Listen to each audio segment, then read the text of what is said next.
You're listening to By Accident, Choice, or Grace. I'm Sebastian White, founder of the Evolve Network.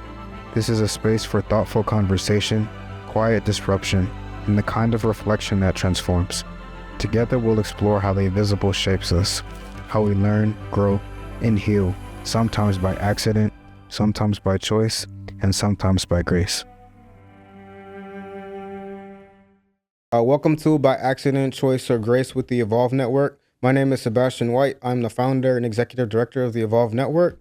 Today I have with me Ms. Selma Sims, who is the CEO and head grower at the Gardeneers. Selma, thank you so much for joining me today. Of course. Really very much looking forward to this conversation. We've kind of chatted like aspects of your programming. Can you talk me through more what the Gardeneers does? Oh, yeah. So Gardeneers. Elevator pitch. Love it. So Gardeneers is the only full service school gardening nonprofit in the city of Chicago. And our focus is mainly on the south and west sides of the city. We were established in 2014 by two former Teach for America alumni. And we've been doing this work weekly with students focusing on like nature, nutrition, and the importance of community. Yeah, oh my God, for 11 years now, that's crazy. I usually describe it to folks outside the city. I'm like, yeah, we like FFA for city kids. And they're like, I know exactly what that is. I do. 4-H, if you don't know what Future Farmers of America is. And what we do with our youth, we do youth development programming with kindergarten through 12th graders. And our garden educator and AmeriCorps service members, they do this. And they create that community with their different school partners. Now, a question that's usually asked, hey, how do you choose where you're going to do this work? On the south and west sides, those are the areas that have been historically underserved, and we can trace it back all the way to the New Deal era policies of the FDR or Franklin Delano Roosevelt administration. We can't undo what was done. You can't unbake a cake, but what we can do is change the trajectory or the direction of like how these communities feel about themselves. What do they have access to? The type of education our youth get. And so those are the things that we do in our programming. And last year, we hit our highest distribution number. We distribute over 13,000 pounds of food. Incredible. Right? Out of school. From school gardens, using entry-level career folks and AmeriCorps service members and kids and volunteers. I think of that and I'm like, if we and I can do that in a community, with that, can you imagine if we had more of this? Yeah. We had more of our youth seeing this as a job or a career, and they're like, I want to be a gardener. Okay, then let's get you the path. Okay, we're gonna send you to city college to do this, or you want to go 4 year? Okay, cool. This what, and then you're gonna come back and do this. Yeah, that's kind of what we've been doing. Our gardens are always cute too, but mainly I'm always proud of the amount of food we are able to get into the hands of our communities. We keep our food hyper local, which means it does not leave a mile outside of where it's grown, unless somebody else take it there. But it is supposed to stay in the communities it's grown in, because it's grown by the hands of that community, and that community should get first dibs. So that's what we do. I respect that and love that. We try. You made a statement about food deserts that always stuck with me. Food deserts is a term that's thrown around very frequently in the urban ag food space, and essentially you said that that's a myth, that doesn't exist. And I'm really curious to hear your perspective on that. All right, cool. So food deserts. My opinion about food deserts, deserts are ecosystems. When you think about deserts as an ecosystem, everything from the plants to the insects to just even when you think of the humans and the climate, they are all catered and tailored to that specific area. Now, of course, I understand the importance, going back to my training, why we call food insecure areas food deserts, right? But if you think about a desert, nobody and nothing in those neighborhoods has been or has evolved to be to have gone through desertification. It is the fact that that is the easiest way to label these areas that don't have enough for the people there. We do have grocery stores. One of the things I like to tell people about, like North Lawndale. Yeah, we're termed a food desert because of the United States Department of Agriculture. The USDA labels us as a food desert so that we qualify for certain resources. We don't have enough grocery stores. We should not have 11,000 people going to one grocery store in a neighborhood. As where when we go to Rogers Park, I grew up in Rogers Park, North Pole. I had, okay, so I'm old school. We had Dominic's.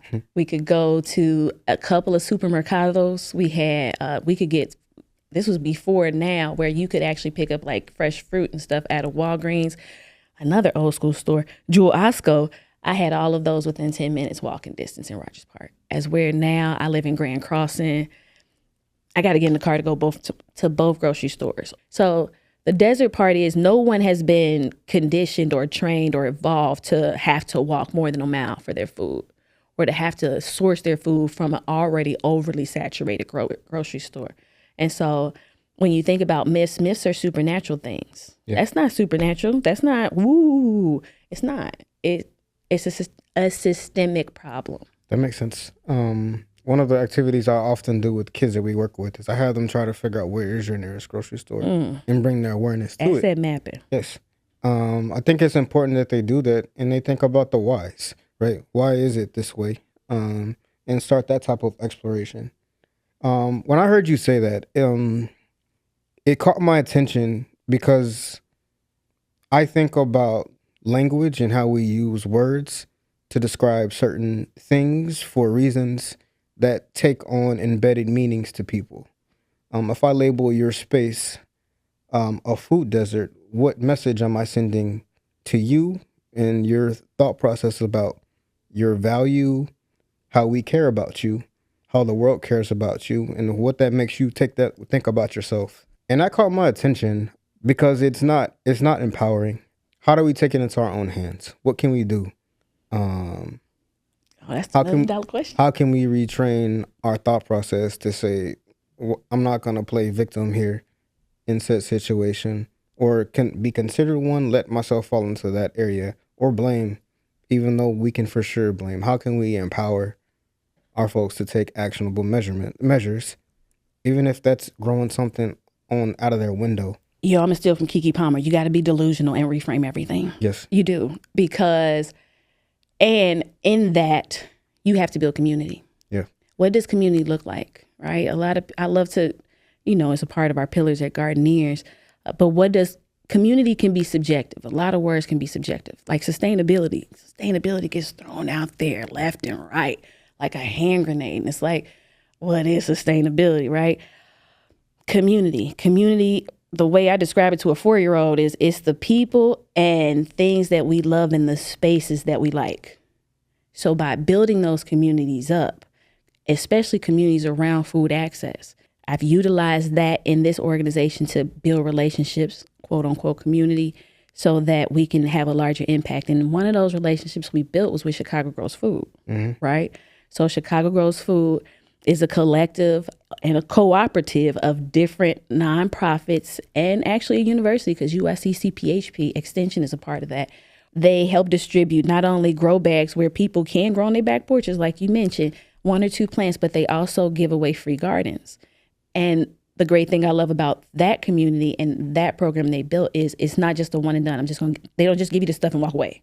They also have those weekly office hours. They give you the plants, they give you the educational booklet, and they're in the process now of building communities within those folks that have those gardens so that they can, hey, you on Rockwell, you growing tomatoes, I'm over here on Washtenaw, I'm going to grow peppers. And that is a way that we are trying to empower folks within our areas to not feel like a victim, like, man, I got to go how far for some peppers? You know what? I'm going to just eat this box food with these high carbohydrates and high sodium. Man, nah. Or you linked up with Chicago Grows Food and Gardeneers. Yeah. And you either went to a school that has a Gardeneers program, got that farm stand food we give away for free, or you got that free garden from CGF. But it's all about building community, because you will feel like a victim I feel like a lot of people feel like victims when they don't know better, and you usually don't know better because you haven't seen better. Yeah. And you're going to see better if you're in community with others. I think so too. I think community creates hope in a lot of ways. It does. And it goes back to like your thought about sustainability. I often bring that up. We like to throw that out there. Sustain what for who? I think when you reframe that and start to meet people where they are, I think that's when hope creeps in. And when you create hope, that motivates, that empowers, that creates this energy, that creates movements like this. So I think even having this conversation and exploring food deserts in this way, and what it means for different folks. Even the word healthy, when we think about healthy, Yep. what is healthy? That's subjective based off of culture. I always preach that. In fact, I don't even use it in my classes anymore. Yeah, me neither. The reason I think health has dipped into only one aspect of who we are. Okay, maybe my physical body, right? But what about my soul? What nurtures my soul? Is that not just as important? Emotionally, I don't know. all that. I often hear, people talk about like the quantity of your life. If I live the quantity in my life, if I live a longer quantity of my life, that doesn't mean it's a better quality. True, definitely be miserable. It depends on your perspective and what matters to you. So they're not like this linear conversation, right? So I definitely hear you on that. I do think that, like I said, if we bring in hope and experiences and relationships with food, that is quote unquote healthy, that's positive. It changes relationships. But you got to meet people again where they at. Yep. And that's going to require some inconvenience. Say more. You feel me? So I believe now everybody and their mama want community. But community means you got to be inconvenienced every once in a while. You got to pick up that phone when you don't want to. Yeah. But we all got to do that. Even if you think about your community, you might have to drive somebody to the airport. Yep. You might have to go grocery shopping because somebody's car ain't working. Yep. You might have to drop somebody some food off because they got hurt. You might have to look after these people. And when you think about the lives we live now, especially post the beginning of COVID, where everybody just used to, I'm going to sit in my house and do my thing and worry about me and mine. Yep. Community requires that you get outside of that and actually think and do for others. Yes. There's a vulnerability with that.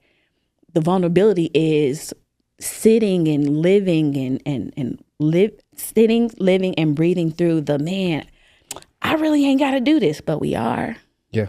That's why I say community. Sometimes it's inconvenient, but not in the way. But do something different. I'm willing to argue, and what's embedded in Evolve Network's mission is this idea of redemptive hospitality, which essentially means like a rebuilding of oneself through in service to other people. If we can push the world in that way through this type of service, I think it's a really beautiful thing. Something else that's been like tugging at me is the connection that particularly communities of color feel with farming and in relation to colonization, to slavery, and those types of discussions and dynamics. Ooh. What are your thoughts and feels on that? We ain't got enough time, but I'll try and make it. Okay, yeah. So there is a stigma as it pertains to like agricultural work within people of the global majority, or especially Black and brown people in the United States. And that is because of the history, not only the history that has happened, but the history that is not being taught and the history that's being glossed over. When you think about the fact that most of the major crops and things exported from this country were produced by the hands of people. So like King Cotton, sugar cane, all those things. It took people that were doctors, healers, moms, brothers that were taken and snatched from the motherland and brought here to do that.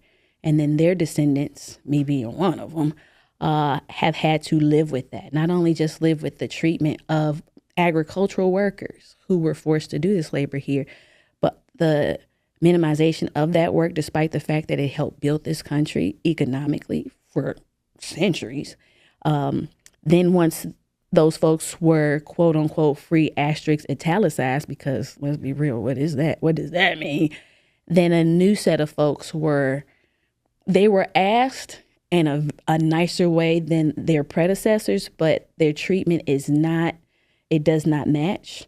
And what do I mean? Like, we have a lot of immigrant folks that come over. And let's be real, like, if people don't remember, the reason why we have they may not know, the reason why we got a lot of immigrant labor actually stems from World War II.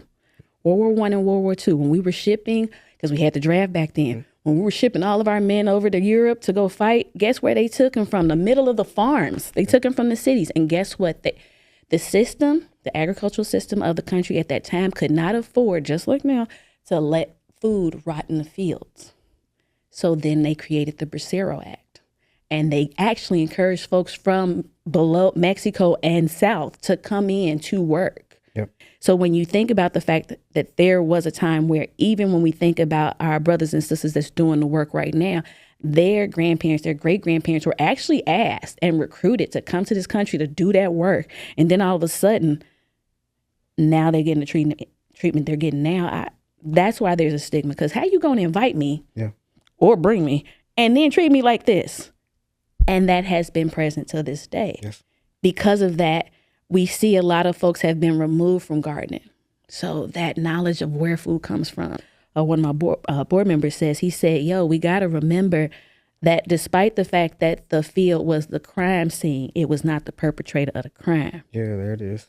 So we trying to bring it back. That's why at Gardeneers, we teach our youth how to grow food and the importance of putting fresh, locally grown food by their hands and their bodies and giving it to the community.